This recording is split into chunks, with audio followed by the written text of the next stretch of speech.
hey, we're on. Got people joining. Roscoe has all of a sudden become just very intrigued with this whole setup and wants to join in. So we'll get rolling. All right, so thank you for joining. It's another show and tell show. This is our second one. Last week was a lot of fun, and I'm going to keep doing this. We're going to do this as long as I'm pent up in this house and need something to do to keep me out of trouble, which is going to be through May 20th from the sounds of it. So there's going to be another 6 or 7 episodes, and I'm really excited. Today, I think, is going to be last week was so much fun. We had the Polifka girls show their chicks. Later on, you'll see we're actually going to do a repeat because they got the short end of the stick because of lag and connectivity issues. But we're gonna see them again. We have got Fiona. Fiona will be our first guest. Not my daughter Fiona, but Fiona from Germany. She'll be joining us, and I'm really eager to see what she has to share. I'm going to keep it kind of let her share what she has. Then we're going to have Bubba Flint. Really excited. You may recognize a few of the pieces behind me. Bubba will be on. Aaron Finnin, one of my Oddfellow brothers, will be on. And then we also have Kaylee from Ontario, Canada. And here's Roscoe again wanting to be up in my lap. Alrighty, so we're going to go ahead and kick off. I have a couple of things that I want to show between each session. And the first one I want to kick off on is bragging on my mama. My mom was, until her health got a little bit worse, was an amazing quilter. This piece right here is one of them. And this quilt is it's my daily quilt. I sleep with this every night like I'm a toddler. It's my binky, I guess you could call it. But there's so many cool details on here. Every little square is different. There's embroidered scenes, and of course I use it as a tablecloth so you can't see it, but there's poetry, cowboy poetry. The Red River Valley song is on the border, embroidered on the border. And we call this the cowgirl quilt because on this side it's all the detail, all of it hand stitched, but on the other side is the reason why I wanted this blanket so bad. It's all these pin-up cowgirls that are just so cute. I think this is one of the ones that she took, may have been one of the ones she took to the state fair, and won. Every time she entered the state fair with these quilts, she would win. Here's another one. This one belongs to my son Liam. Right now it's used a lot by Roscoe. Actually, this one did go to the state fair because it still has an area where you would enter a rod and then hang it for display. And we call this one the cowboy quilt. I've got the cowgirl quilt. He's got the cowboy quilt because she's got this pattern of cowboys that repeats. She's kind of a purist, so I don't know if all of these were hand stitched. She would stitch some of them by machine and then hand quilt them. This one belongs to my wife. Really intricate design. These are heirloom quality. And you can see, like, mine Roscoe's already on his quilt, Liam. But anyway, this one is already frayed at the edges just because we use these on a daily basis, and we have for years and years and years. We actually, growing up, would pull out quilts at my grandmother's house when all the cousins would come over, and we would sleep on these quilts, and turned out these quilts, the quilts that we were sleeping on, were pieced and made by my great-grandparents or my great-great-grandmother. This is Fiona's quilt. I see Fiona Evans. That's my daughter. This is her quilt. This is her fairy quilt. It's just got all kinds of really cool geometric designs on it. And it features fairies. All the grandkids, all the kids received a quilt. Now there's some younger ones. I hope that still goes. We've got some brand new nephews.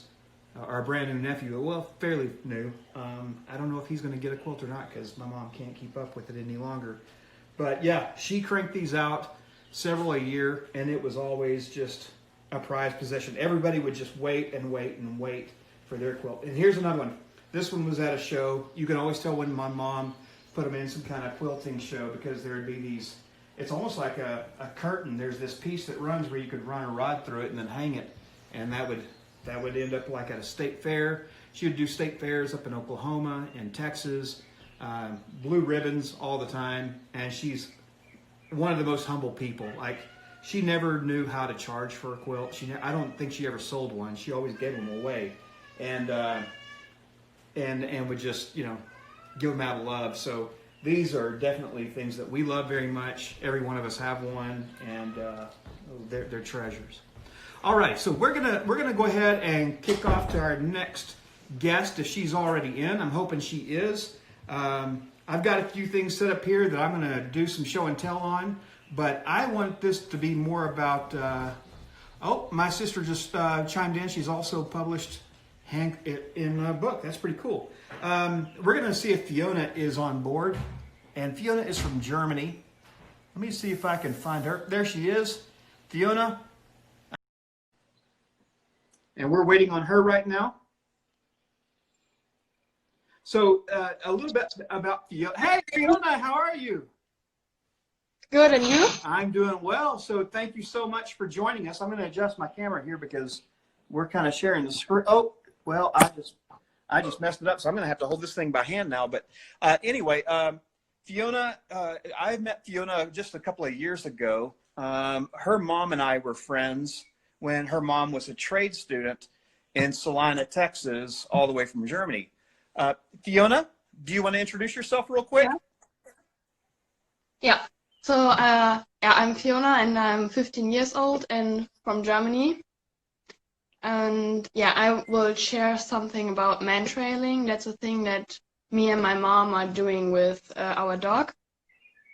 And right now it's 1 a.m. in Germany, so we can't do a trail right now, but I have a video and I will talk about it. Very cool. Yeah, our dog is a Russian European Laika, so he really knows how to hunt, and we need to find a way how we could use his abilities for it. So we are doing mantrailing, and then he needs to search for humans. And we did 2 trails with my little brother Sönke. Mm-hmm. And yeah. Cool. Well, let's see this video. Yeah. So I think you can hear. So there, Sönke just motivated Rocky to search him and talked a bit to him. And now you can hear Rocky barking and whining because he wants to look for him so bad and he loves to do it. Okay.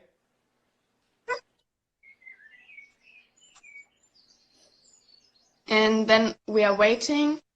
And when Sönke is away, we say a word like trail, like now, and then he search Sönke.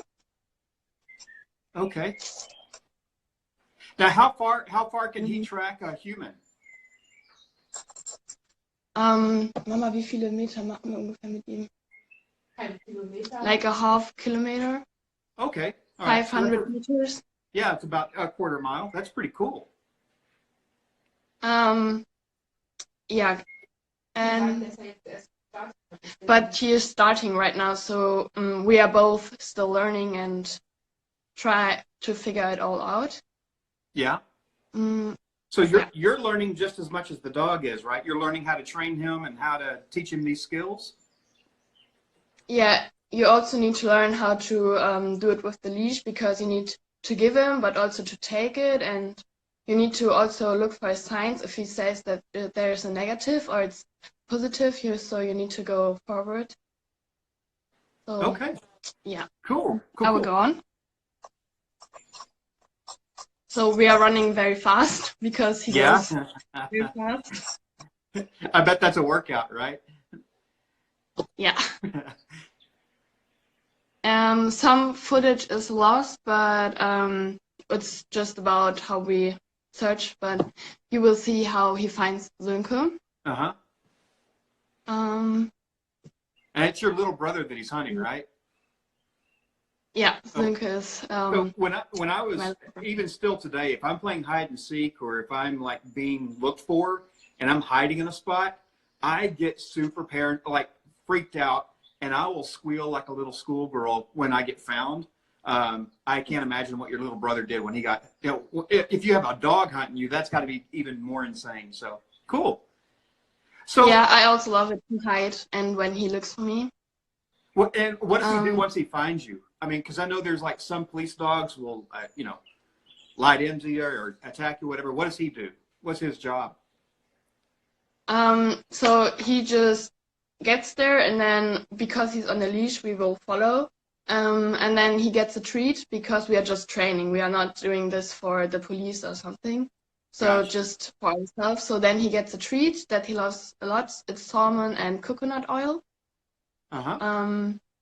And then he loves it to get it, and then he's very happy, and he loves to get celebrated because he knows that we all find him so good and that he did so great.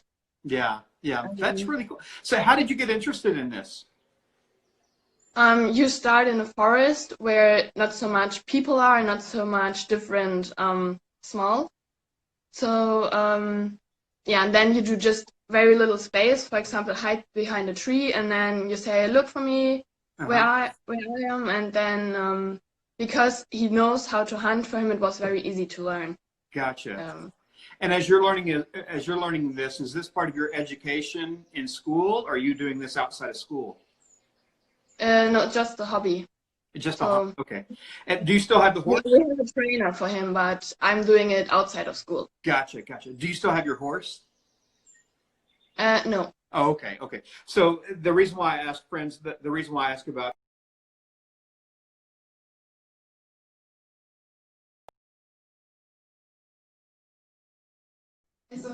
somebody called me Yeah. from Germany. But you had a really cool Instagram feed for a while where you had this horse, and this horse just loved to jump. It'd run around the ring and just jump off of a lead, off of a harness. I loved your Instagram. So I just thank you for having a really cool presence. You've got honestly one of the funnest personalities that I've ever known. Something I need to apologize for is, do you remember when we went and had dinner in McKinney? Mm-hmm. Okay. Do you remember what I told you the hamburger was made out of? Yeah, You do remember? a bit. Okay, I hope you don't, because I was joking, and I said that the hamburgers at this restaurant were made out of horse meat. That was before I knew that you loved horses so much, and I was just joking. And your mom told me do not translate. She told you not to translate that to your little brothers because they didn't understand English as well. But I cracked a really bad joke, and I didn't know that you loved horses. I was just trying to be funny, so I apologize. I'm fine. Cool. So Fiona, thank you so much for sharing your dog. That's really cool. One thing that Yeah, I I've seen. can show him to you. He's sleeping right now. Is he Right there. Yeah, someone was asking. Oh, that's cool. Someone was asking for a good picture of him. Yeah, he's right now sleeping. It's after 8 p.m. He is in his evening routine. Yeah. So he doesn't even want to cuddle. No. So I know that y'all are No. also at kind of under the same stay-at-home orders that we're at right now, correct? Yeah.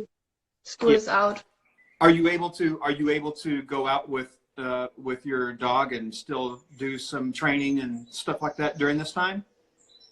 Yeah, we can do this. We also took this video a few days ago. Okay. That's possible, but we're not allowed to meet with friends or something. But Yeah. going out in the forest, that's no problem. Cool, cool. Fiona, thank you so much for joining us. It is 1 a.m. in Germany right now. I was a little worried about you staying up, but you told me you're a night owl, so this is cool. Please give your mom a big hug for me. Tell your brothers I said hello, and your dad I said hello. And one thing that I want to do, a lot of the people that are watching here are actually in the United States, but is there any small business or anything, anyone that you would like to say hello to? Yeah, just hello to everyone. Okay. So I think some friends from Germany are watching right now, and I think also some people from America that I know. But yeah. Awesome. Well, My mom said she can't see that you are still online, but for me it's good right now. okay. Yeah, there was a little hiccup there, but hopefully that'll get corrected. This thing is so funky. I tried to do something earlier today, and it was a big mess. So I'm learning each time I try one of these. But all right. Well, Fiona, thank you so much again. It's lovely to see you, and we hope you and your family stay healthy and well, okay? Yeah, thank you. All right, have a good day, or have a good night, rather. Yeah. Yeah, goodbye. Bye. All right, that was super cool. Yeah, she's raising a tracking dog. And I wish y'all could have seen the horse that she had. This horse was like they would play in a field and there was flowers and everything. It was like something out of a Heidi movie or something. So the next thing that I want to share with y'all here is you're going to find I've spent a couple of years out of my life. Most of my life has been in Texas, but there are a couple of times when I've lived elsewhere. I actually lived in China for a year and I didn't bring hardly anything back. But then I lived in Alaska as a little boy, and I've got tons of stuff from Alaska. So here's a couple of things that I wanted to share that I thought was interesting. And I know Weston, my nephew Weston is on this, and Weston is huge on whales. Like he knows a lot about whales and sharks. This is something that we brought back from Alaska, and it's a walrus family that's carved. And this, as I understand it, is actually carved out of whalebone. Which normally would be protected and illegal, but because this was made by Inuit as craftspeople, it is legal to possess. I hope it's legal to possess because I possess it. But anyway, that's really cool. Now, what you'll see is that it's extremely porous, and there's a reason for that. This actually probably came from a baleen whale. And I have this as well. Now, this is a cast. This isn't the actual thing, but this is a cast of a whale vertebrae. And I always, growing up, thought it looked a little bit like a cooked pancake that was ready to flip, because you'll see that there's all these pores here. Now, these pores would be filled with fat, and that would actually make the whale more buoyant. This came from a baleen whale, or it's a cast from a baleen whale. It's a vertebrae. Interestingly enough, as big as whales are, they have, now I'm going to be quoting something here, and y'all can Google me and correct me if I'm wrong, but I believe they have 7 vertebrae just like we do. So you'd think a big animal would have more vertebrae, but they don't. They have 7, just as much as we do. Probably one of my favorite animals are walrus. They're just goofy looking dudes. So that's pretty cool. All right, so that's that. The next thing that I want to go to is there were questions about the cat picture behind me, and now that you can see it a little bit better, this actually isn't a cat. That is an owl, and he is wearing a fez and he's in a tuxedo. Now, the reason why that painting exists is I asked a friend of mine, I commissioned that piece from him to represent the ancient mystical order of Samaritans, and our symbol is the owl, and we say we never sleep. Some of y'all may have been to Three Links, the bar down in Deep Ellum, and you'll see that there's owls, and the comment at Three Links is we never sleep. Well, that's a result of the Amos influence on Three Links. He's got a fez, he's an owl, but I've got some of these other pieces here, and I'm not just gonna keep talking about them. I'm actually gonna see if Bubba is available. Let me see if I can pull Bubba in here. I'm still figuring all this out. Oh, there you are. Now, Bubba is, well, dang, Bubba. It says you're unable to join. Shoot. This is new to him and I both. So we'll see if that corrects.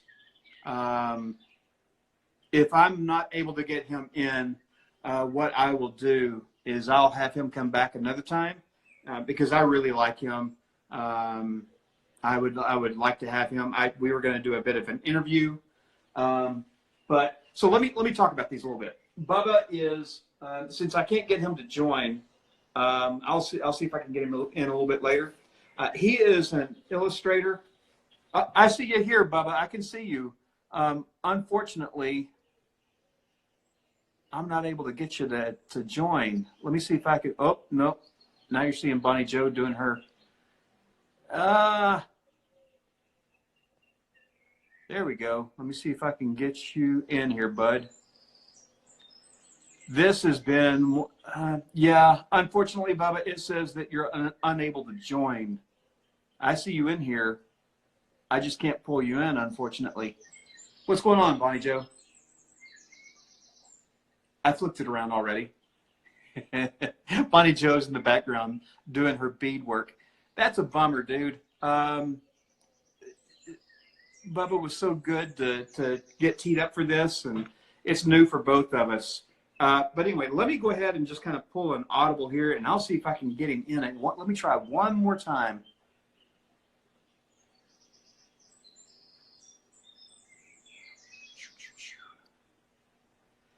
He's really an interesting guy to talk to. You know what, Bubba? Maybe we can do a Zoom meeting later on.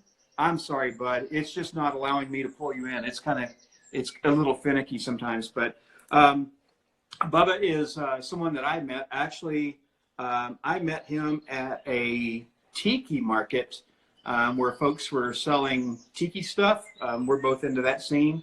And I bought some tiki pieces off of him that he painted. I don't know if calling him a cartoonist does him justice, but this is my piece that I got off of, I believe I got this one at Good Records. This is Bill Murray as Steve Zissou from The Life Aquatic, which is one of my favorite movies.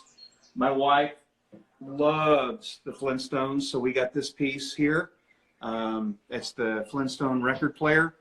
If y'all will, follow Bubba on Flint's World. And what I'll try to do is I'll try to do an interview with him later on, and then we'll pull that in as a feed another time. Bubba, I apologize, but this thing, we had difficulty with it last week as well. We had trouble getting someone to join, and then we also had connectivity issues. Try one more time, because this guy's super cool.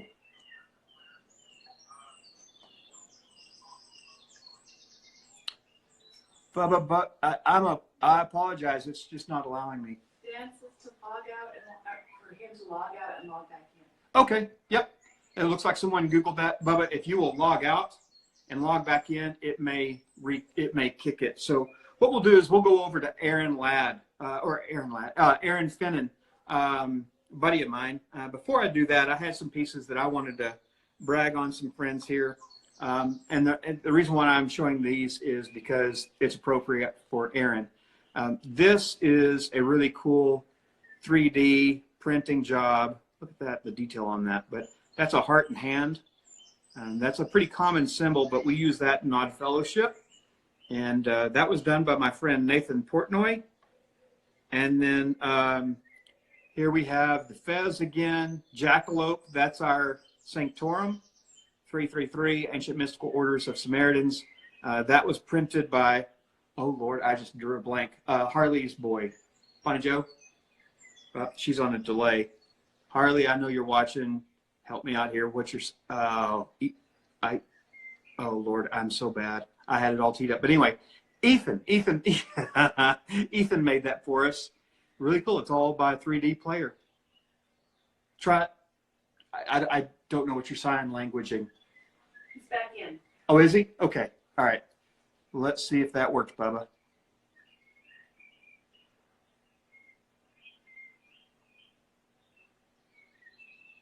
It didn't. There's something that's keeping him from joining.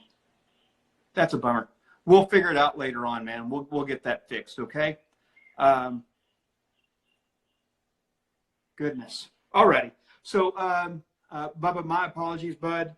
Later on, you'll see that we actually pre-recorded some things, so maybe we could do something like that for you. Let's go ahead and get Aaron in. Aaron, let me see if I can get you in, man. Looks like you're right at the top of the list. And I have no idea what he's bringing on. Hey, bud. What's up? What's going on? Oh, you know, chilling in the house. Yeah. Did you actually step outside today? Yes. Oh, good. Good. I did. I did a pickup of artwork today. I dropped off some cash and picked up some artwork at Carl Hollowell's. Oh, cool. Yeah, he's been doing some really cool pieces, man. I saw his live piece the other day. Yeah.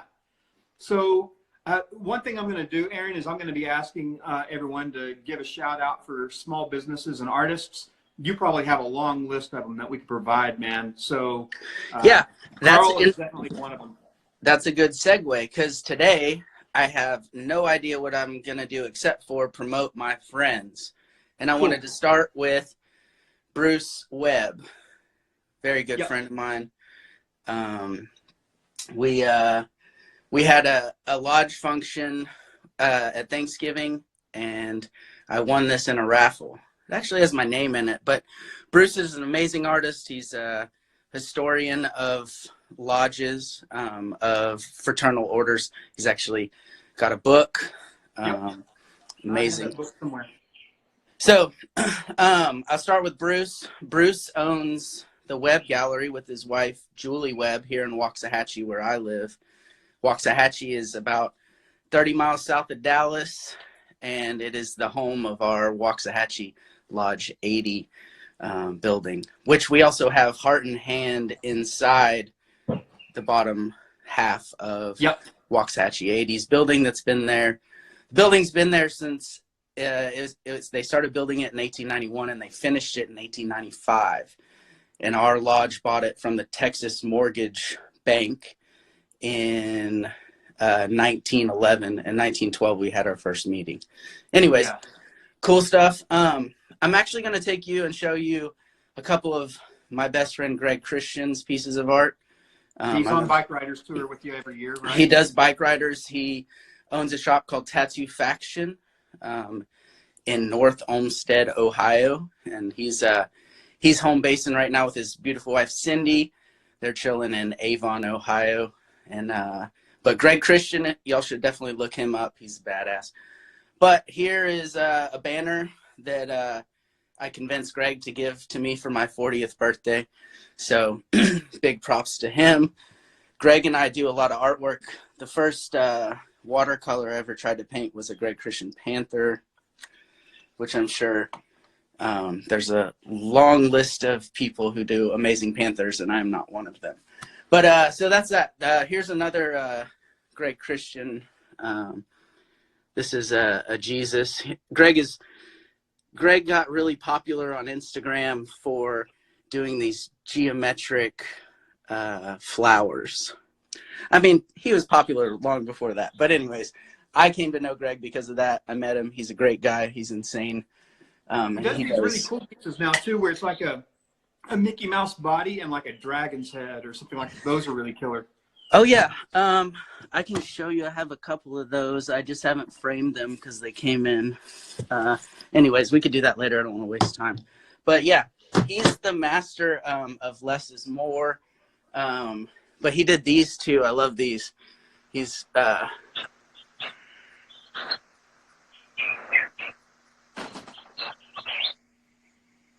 so cool.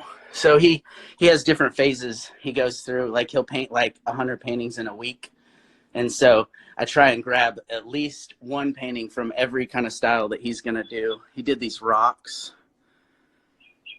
Oh, cool. There's more behind here. But I should add, when Elm Street is open, Greg actually guests down there quite a bit, doesn't he? He does. Let me flip this, see how I can do that so I can get my ugly. Here we go. So yeah, he guest artist. He rides motorcycles with Oliver, and man, if I had any room left, I would have a whole bodysuit of Greg Christian tats. So yeah, anybody that's interested in tattoos, definitely check this out. This is pretty cool. Greg and I figured out that he painted these on canvas, and if you put them up in the light, they really come to life. Oh, wow. It's kind of like stained glass. Yeah. Oh. Priceless art. Okay. Here's another one. But anyways, we'll keep them on the walls so they don't do that. He is really amazing. And this is going to segue into, here's another one of his. This wild one. It's really, if you catch them in different phases, this kind of this is a little before all of those, as you can see. But I Those are also, really cool. so I wanted to bring, I have this case, and his wife, Cindy, does these beautiful rocks. Like, she does these crazy paintings on found rocks from Lake Erie up by them. Cool. Cindy Strumpel. Yeah. But what were we going to say? No, just kind of just admiring what you got there, man. Let's see, what else? Your whole house is like a show and tell. Like, it's a museum, man. That's cool. Yeah, I have to, like, Greg did this. You know Carl Block, one of our lodge brothers. Yep. So Greg, we did a paint night together, and that's what his interpretation of, like, these jugs are. These are all mini jugs. Yep. So one of our lodge brothers, Carl Block, is a ceramicist or a potter, and he does, they're known as block jugs, but these are the smaller jugs. I'm stealing Aaron's thunder. I'll be quiet. No, keep talking. No, that's an original Greg Christian painting right there. That's cool. It's a panther. It's the size of these mini jugs. Yeah. Which you can get. He calls them dinkies. And you can win them out of his get what you get machine, the dinky machine. I also have these. Here, I'll show you my collection of Carl Block large jugs. I didn't see him do one. So Carl was talking about these. I asked him the other day about these jugs, what's behind them and everything, and he was talking about how this is kind of like a form of hobo art, but also moonshiner art. There was a lot of superstitions around putting faces on these jugs because these jugs you often have moonshine in them, and putting scary faces on them would scare kids away to leave the hooch alone. But also, as you're drinking, you never drink alone because you've got these characters that you're drinking with. I would love to have Carl on here some other week. This is awesome. Man, you got a good collection. Yeah, this one has my brother's ashes in it. Oh, wow. So my brother's always partying with me. Yeah. But anyways, so yeah, I have, I collected, I started getting my bodysuit from Oliver in like 2003, and by 2008 I was covered pretty much, and done by 2010. But I started collecting art because I wasn't paying for tattoos anymore. It was like I was still traveling with Oliver, and it was just the easiest thing to do was to just buy art, or sometimes artists give me art, whatever. But yeah. Speaking of Oliver, this was the first painting he ever gave me of his. It's pretty cool. Yeah. Let me flip this around. And then a lot of folks are going to know who Oliver is, but not necessarily. So just real quick, that's Oliver Peck. He's a friend of, he's a lodge brother as well.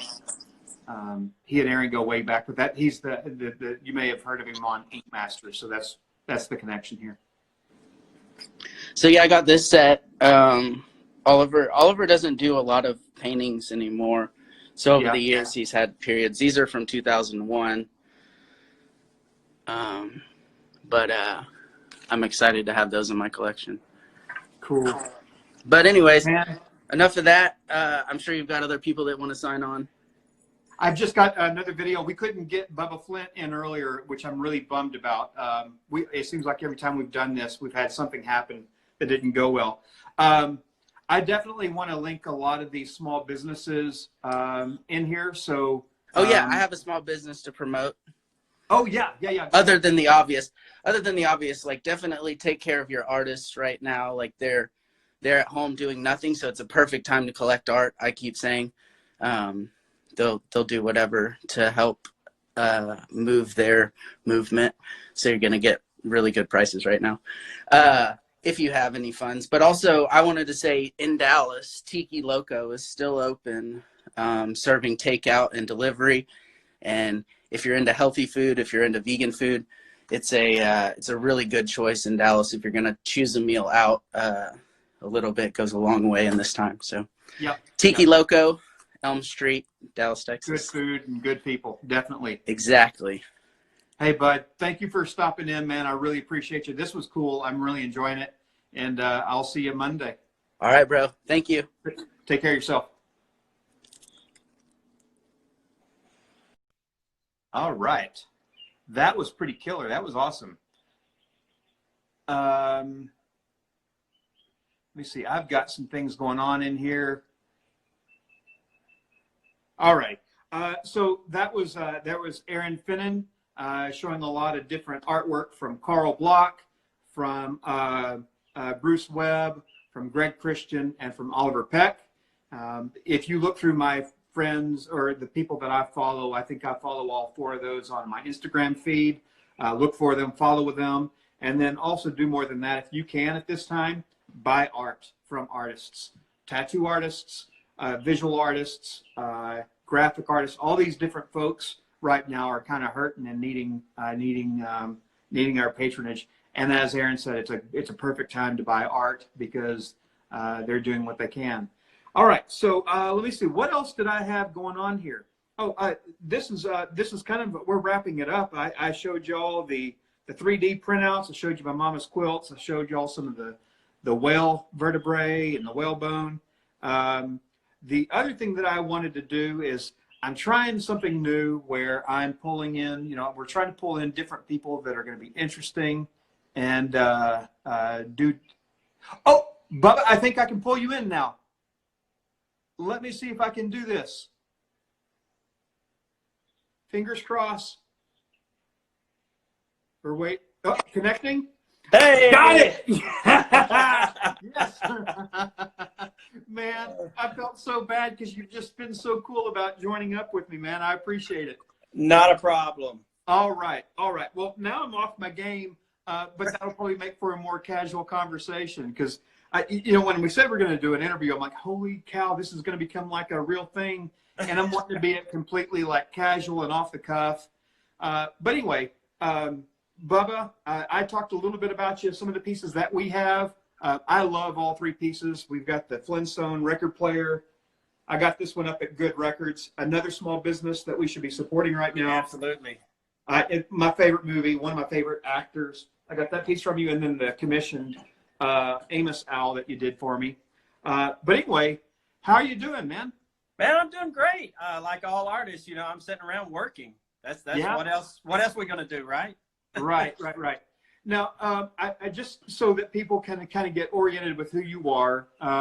If you're in the Dallas area, you've probably seen some of Bubba's work, either in local shops, local stores. It's all. You seem to be kind of ubiquitous. Not you. I don't mean it in a bad way, but you seem to be everywhere, man. You're at every pop-up. You're at every little. You're just the busiest man in the world. But you'll also recognize a lot of your editorial cartoons from like the Dallas Morning News, from the White Rock rag that we got here. There's a lot of these little, also your feed, you just, sometimes your stuff will go viral as well. Right. Especially if you do a piece on like the Rangers or the Dallas Cowboys. Right. You're kind of a big sports fan, aren't you? I am. I love sports. Grew up playing sports, played through college. I just learned, I did a little bit of research, and you played at Eastfield, right? I did. The Harvesters, yeah. I played 2 years there. 2 great teams. I didn't know you were a ball player, and you had a pretty good batting average, man. I did okay. I had an opportunity to take it farther, but I decided I wanted to be an artist, so I went that route instead. But yeah, who needs all that money, right? No, I wouldn't know what to do with it anyway. I want to struggle and be a starving person. No kidding. No kidding. So you stay pretty. You're one of the most prolific artists I've ever met. Do you do pieces daily, or is this something where you just kind of find yourself in a bit of a rush where you do several pieces in a day? No, actually, what I do the editorial cartoons. I'm still doing several of those a week, and right now I have so much subject matter. I get those done, and then I have art shows coming up that were going to happen. So I get ready for those, but I'm just always working. I get up every morning at 5:30 and just start knocking out whatever I need to do. Wow, 5:30 a.m. Yes. Okay. Yeah. On purpose. Let's clarify. Yeah. Well, the thing is, it's just to be prolific like that, you just have to have a schedule, and I love doing it. It's not really work. It's something I enjoy doing, and when I get an idea, it's just almost like I got to get it out, and I can't rest until I get it out there. Yeah, yeah. Now, your style, if I were to kind of describe it, yeah, I would call it maybe like pop, you know, pop psych, or maybe a little bit, you know, maybe not psych, but just really good pop art. Maybe lowbrow, kind of like rap. I don't know what that is. That kind of the right style? Yeah, yeah, no, all Okay. those fit. Yeah, kind of pop art. You know, kind of in a vein of an Andy Warhol and kind of lowbrow and an Big Daddy Roth. I love him, but you know, so much of my paintings are things kind of the past that bring a smile to our face. I try to make art that when you see it, it takes you somewhere else instead of where you are at the time. Yeah, yeah, yeah. So where I became familiar with you was at Good Records. I popped into Good Records, and there was a whole, it was the other Wes Anderson film, Royal Tenenbaums. the Royal Tannenbaum series that you did in there. And I was like, yeah. Oh my gosh, I want every piece in here. I was just blown away. I loved all of them. It was cool. It was really good stuff. They had some prints that they had made of it. But then I started seeing you in other locations, and then I met you at the Tiki Pop-Up over at Industry Alley. Bought some Tiki pieces off of you, which Oliver owns those now. I actually sold off my entire Tiki collection. Oh, and goodness. They went with them, and it was kind of hard to part with all that, but I was needing to kind of pare down my collections. But anyway, yeah, so I mean, like when I watch your feed and when I run into you, there's stuff like the Munsters, the Super Friends, all the stuff that we grew up, especially if you're Gen X. So much stuff that you'll recognize that you do these great paintings of. If I see every time I see something, I'm like, oh, I would love to have that. I've got to really kind of control myself. But, so growing up, you're probably a kid of the late '60s, early '70s, into the '80s, right? Right.